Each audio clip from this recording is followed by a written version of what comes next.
Hi, this is Elliot Fishman, and welcome to the June 2022 CTisus quiz. It's hard to believe we're in the middle of the year. Within a few days, our fellows are going to be leaving, and we'll get new fellows. Wow, time is flying. Anyway, I have 10 great cases, and without any further ado, let's get started. The likely cause for GI bleed in this patient is which of the following? Well, when you're looking at the images, what you see is about a 1 centimeter enhancing lesion in the mid-small bowel. It doesn't have the appearance of an AV malformation as there are no abnormal vessels nearby. It's not diverticular disease, and it's not lymphoma.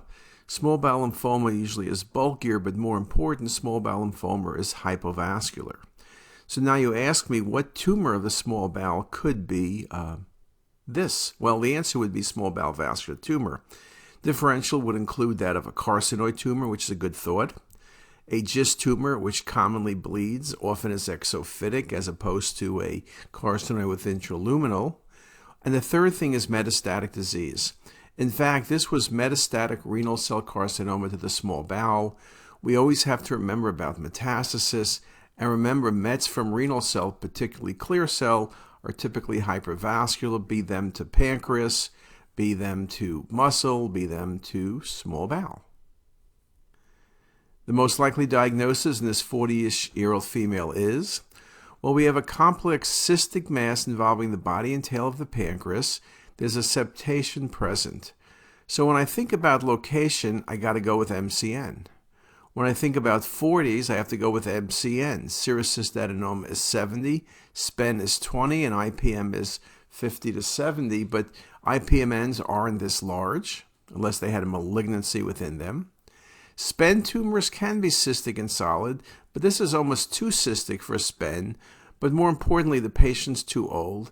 And serous cystadenoma is a consideration, and oligocystic perhaps, but not a great location, and at the patient's age, I'm favoring an MCN, and indeed that was the answer. MCNs, as you know, are resected because of their pre-malignant conditions.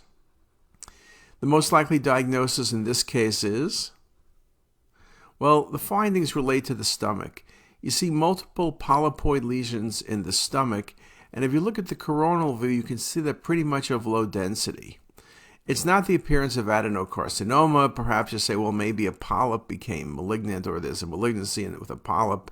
I don't see that. Carcinoid tumors occur in the stomach. Usually they're single. They can be multiple, but they're always vascular. Lymphoma tends to be bulkier. This is both multiple lesions and it's low density. It's located in the fundus of the stomach, and these are fundic gland polyps. They're benign lesion, and this patient had many of them.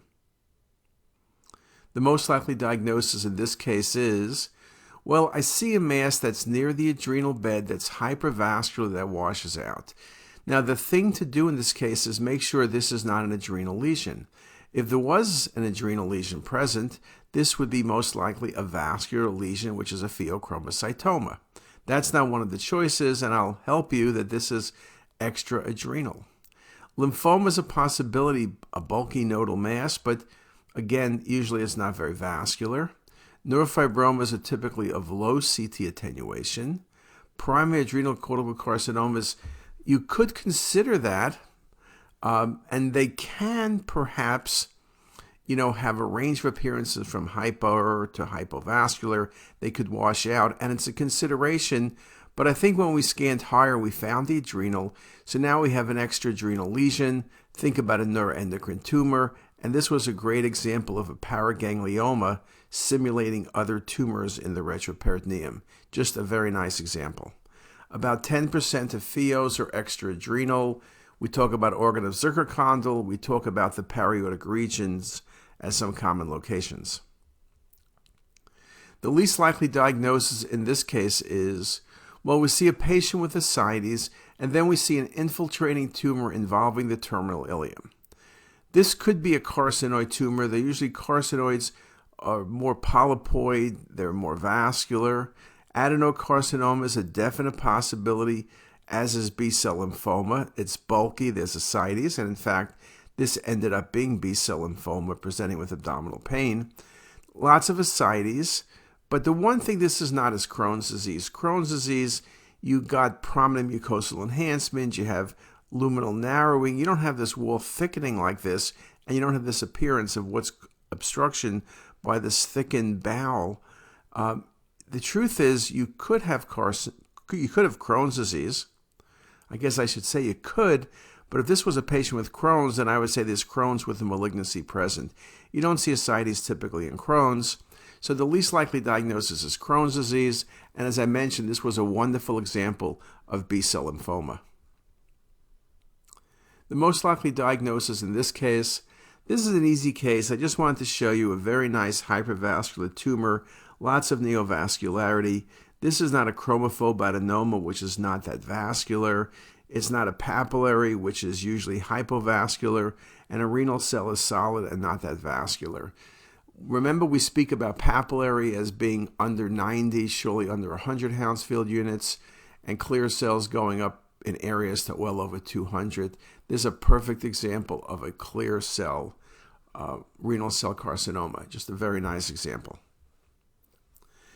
In this patient with chest pain, the most likely diagnosis is, well, when you look at the patient's arch, you see a little outpouching or a little questionable finding near the AP window. When you look at it in the sagittal 3D views, you recognize that little structure you're seeing is actually a communication between the aorta and the main pulmonary artery. And that's the classic definition of a patent ductus arteriosus.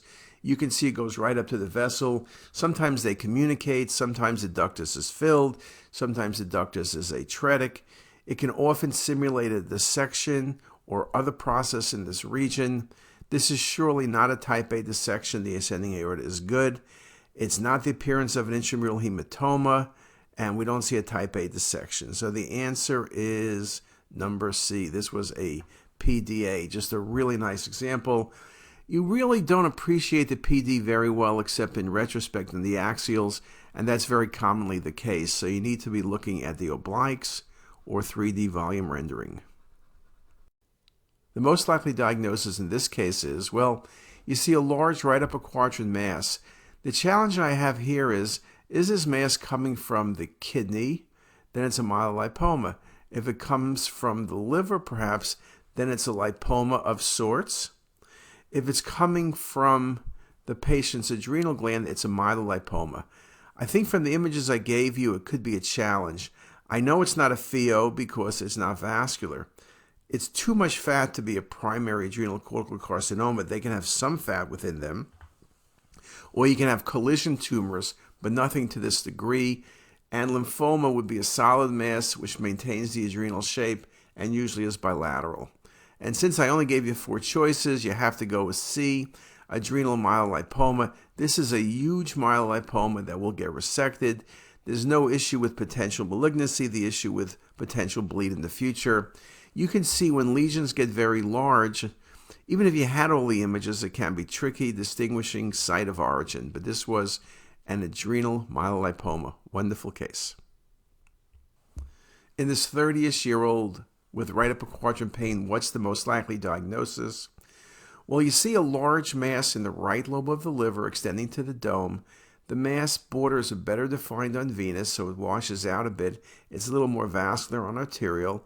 And you see the borders are slightly irregular but fairly sharp. So what are we dealing with here? This is not the appearance of a liver abscess, though liver abscesses can be great mimickers. It's not FNH, that has a central feeding vessel, homogeneous enhancement, central scar. It's not hepatic adenoma, which are typically not cystic unless they've bled. They're usually solid masses. And a liver abscess, I guess you can consider because it's low density, but the borders and the enhancement, I'm more likely dealing with a tumor. And if this patient's 30-ish, there's no other good history, this is what I'm going to be considering as a fibrolamellar hepatoma. Fibrolamellar hepatomas have better survival than classic hepatomas, but it's something you need to think about. It's a younger patient. Again, the differential you're at least thinking about is fibrolamellar hepatoma, FNH and hepatic adenoma, atypical hemangioma. But again, the enhancement patterns will help you make the right diagnosis. The most likely diagnosis in this case is, well, You have a mass in the root of the mesentery, which is densely calcified. There's some tethering around the patient's SMV, but you don't have the typical carcinoid appearance. You don't have the real desmoplastic reaction. You don't have any changes within the small bowel as a site of tumor, for example. Lymphoma, if you had lymphoma in the mesentery and you were giving radiation therapy and it was treated, you could have calcification, but otherwise it would not happen. Carcinoid tumors can calcify. Up to 70% of carcinoids do have calcification. Though this is pretty high in terms of position. Also, the calcification abuts some of the venous structures, but not causing that much of a process. And it's almost too calcified. Now, what does that mean? Well, we see calcifications in 70% of carcinoid tumors. The calcifications are usually eccentric. They're not so coarse and dense. When you see a mesenteric mass with coarse and dense calcification, then I'm thinking about sclerosing mesenteritis. And sclerosing mesenteritis is indeed the answer. It's a leave-alone lesion as long as you can make the diagnosis. It often drives people crazy being certain that's the diagnosis, short of a biopsy. Anyway, I've showed you 10 terrific cases, 10 things you need to think about, and 10 cases that you may see in your practice this afternoon. So with that, have a great day, and we'll see you soon. Bye-bye. If you like this video, make sure to subscribe to the CTisus YouTube channel. You can also visit us at ctisus.com for even more videos, plus quizzes, pearls, protocols, and oh so much more. We're also in the App Store and have well over a dozen apps for iPhone and iPad, all completely free. Thanks for watching.